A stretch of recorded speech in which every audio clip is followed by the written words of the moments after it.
Good day. Welcome to yet another edition of the COVID-19 podcast. This podcast is proudly brought to you by the Namibian newspaper, the Open Society Initiative for Southern Africa, as well as Namibian Media Trust, NMT.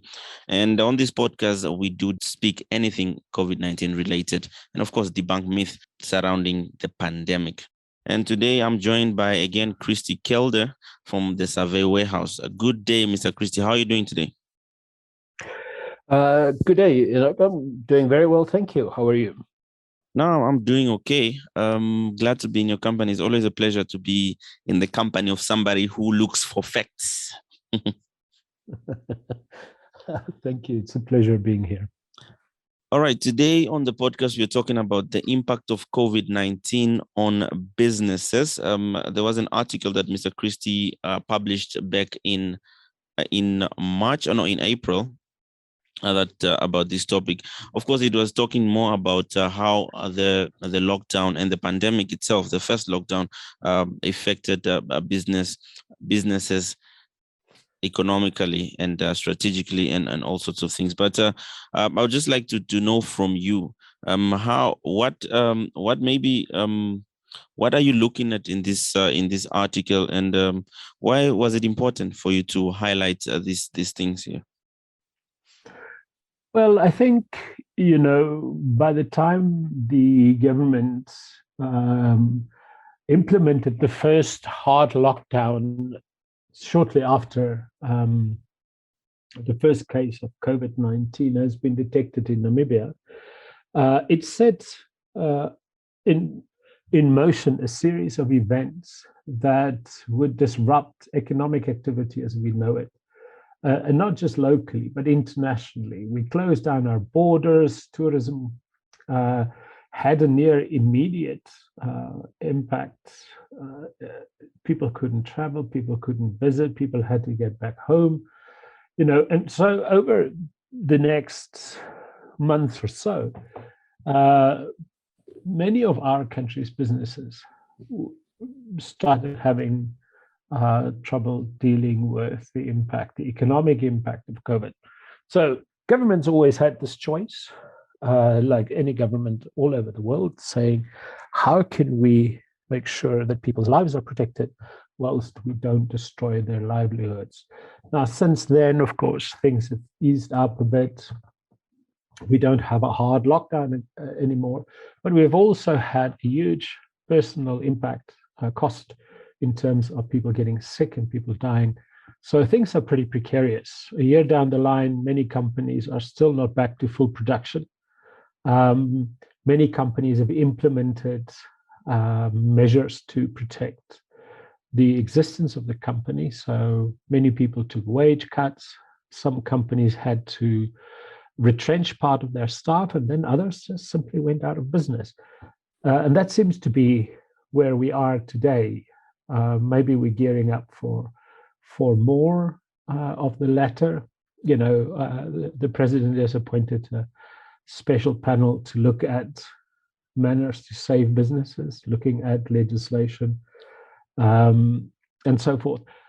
So yes, things remain very, very precarious a year later on.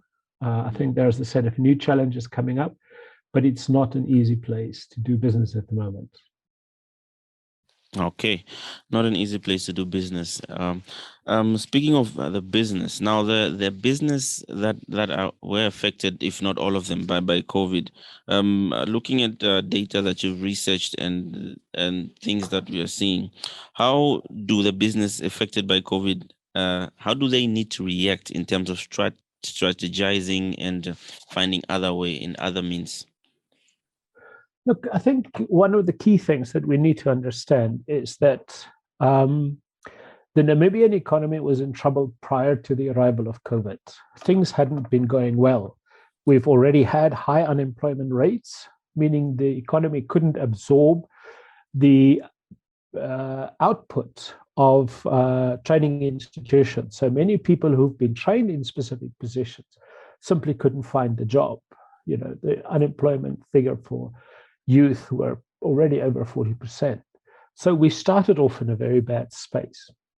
Then COVID happened, and COVID more or less over time has done one important thing for businesses, and that is that it has suppressed demand for their services. All of a sudden, people didn't buy as many things as they wanted to, cars or houses or groceries. People started running out of money. And because businesses started having cash flow problems, they had to shed more jobs. They had to cut wages. So in a way, those wages haven't come back to where they were before COVID. So we've seen a situation whereby I think for many, the wage levels have been reset. They've now been made permanent, which means that we continue to have these problems. Households that can't consume what they used to consume. And in that way, I think our businesses have shrunk. They've become smaller. Their profit levels has been affected. And we have to understand that not all sectors have been hit similarly by COVID. Tourism, for example, seems to have little prospects of recovery over the next year, or maybe even a year and a half, 2 years. Whereas other businesses, like agriculture, for example, could go on and slowly start getting back to normal. So it's also depending on where you are. But that's a situation. And then, of course, businesses could implement a number of things. Initially, they could renegotiate rent contracts with landlords. They could get payment holidays from the banks. The government assisted with paying part of the wages in certain sectors, and a once-off attempt to keep people and to protect jobs. But those options are now gone. And those businesses who've had payment holidays will now begin to reach the end of those payment holidays, which means that if your business has not recovered by the time your payment holidays become due, you will have that additional problem. And how do you pay these debts that have been postponed during the first year of the pandemic? So I think in that sense, our problem is also that our companies are small. Most of our businesses are small, medium, or micro enterprises. For them, the survival strategies would probably resolve somewhere in being dynamic, being able to change business models. But at the same time, they don't have access to the financial resources that larger companies can muster. There are options available, loans of which part of the collateral has been covered by government. Yeah. But those things become additional burdens, financial burdens later on, when you have to start paying back. So the key issue is, how do we get demand for our services back to where they used to be? And that's a challenge. And for some sectors like tourism, that seems to be a bridge that's still a very long way to go. Yeah. So, okay, we are running out of time already. So I just, if you're listening, this is the COVID-19 podcast. We do broadcast this weekly on 6 radio stations across the country. And we try and debunk myths surrounding the pandemic, and also speak about anything that's COVID-19. And today we're talking about the impact of COVID-19 on businesses. Of course, if you do have questions, you are welcome to come in at the various radio stations that you are listening to us from. If you have anything regarding COVID-19 and businesses, if you want to ask Mr. Christie that question that maybe you want to improve your business or anywhere, you can ask the number that the presenter will give you. Mr. Christie, let's finalize by looking at the government. There was a stimulus program that the government rolled out last time, and also as we saw, some of the people like SMEs were not eligible or could not be able to access the stimulus program due to various administrative stuff. So I just want to find out from you, in terms of planning or just assistance and anticipating in the future to things like this, what does government need to do?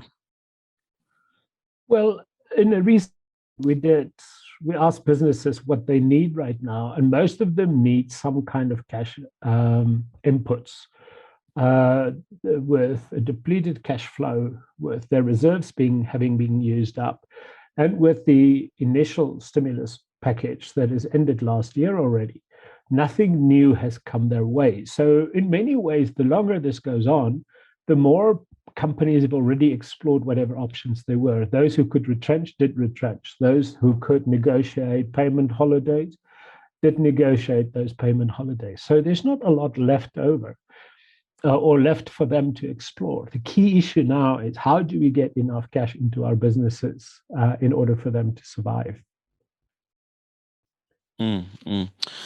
Okay, just one final question.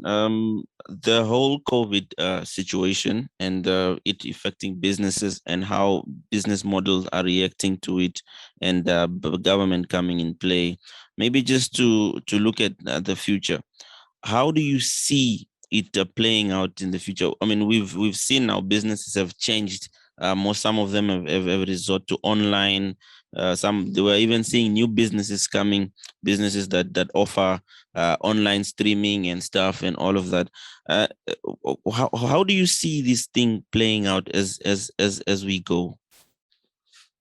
Yes, I think the first thing that we need to understand is if we don't get herd immunity in Namibia, and here vaccines will play a crucial part, we can be sure that the recovery of our economy will be postponed. That's the key issue. The one thing we can do right now is to get vaccinated. Without that, I think the prospects for economic recovery is postponed with perhaps a number of years. That's the first thing. The second thing is, I think we need to continue exploring new avenues for our businesses. Depending on which sector you're in, depending on what the nature of your business is, not everybody has a future in online prospects. I think we need to continue to look for new markets. And especially, I mean, in terms of what we have at the moment, it will not take certain industries like tourism to the levels they were before, but there will also be a shakeup. There would be more space opening up because some businesses that was perhaps not viable in the first place would not have survived this pandemic. So I think we need to be creative and we need to be brave. We need to take steps. The problem is we'll have to do it without money. Nobody has money to invest in future ventures. So I think it will start small. I'm just joking. No, I mean, they do, but there's a risk involved in it. Yeah. Right? And I think that's the issue that has changed a lot. I think businesses that has embarked on future strategies will have to think about preserving their cash, rather than just splurging wherever it is. So I think there's a difference, but we will see, I'm sure, new, interesting ventures coming up, creative changes in existing business models. And we will also see that more of our businesses will go under. Unfortunately, we will see more jobs that will be lost, but we will see that people who perhaps have been retrenched will find new ways to start small businesses. If you just look at this whole issue around safety and health that has been so exemplified throughout this pandemic, I think there may be scope for small businesses that maybe, clean homes after people have been infected, to sort of sanitize homes. There may be prospects in training people on certain elements of this kind of safety in businesses. So there's always an option. We just need to look. Thus far, though, Namibian businesses have been slow to look at those kinds of opportunities. Mm-hmm. All right. Many questions are coming in my head. I'm trying to talk about the new businesses, how they'll be affected, but there's no time. But of course, you also can be able to participate, like I said, in this conversation. Ask your questions. It's a very, very nice topic to talk about. And we do leave it there. Mr. Christie, thank you very much for making our time to speak to me today again. Well, thank you very much for the opportunity to be here. It's always an honor. All right. And with that, we leave it there. Thank you very much for listening. Let's do this again. Same time, same place. For me, Enoke, it's a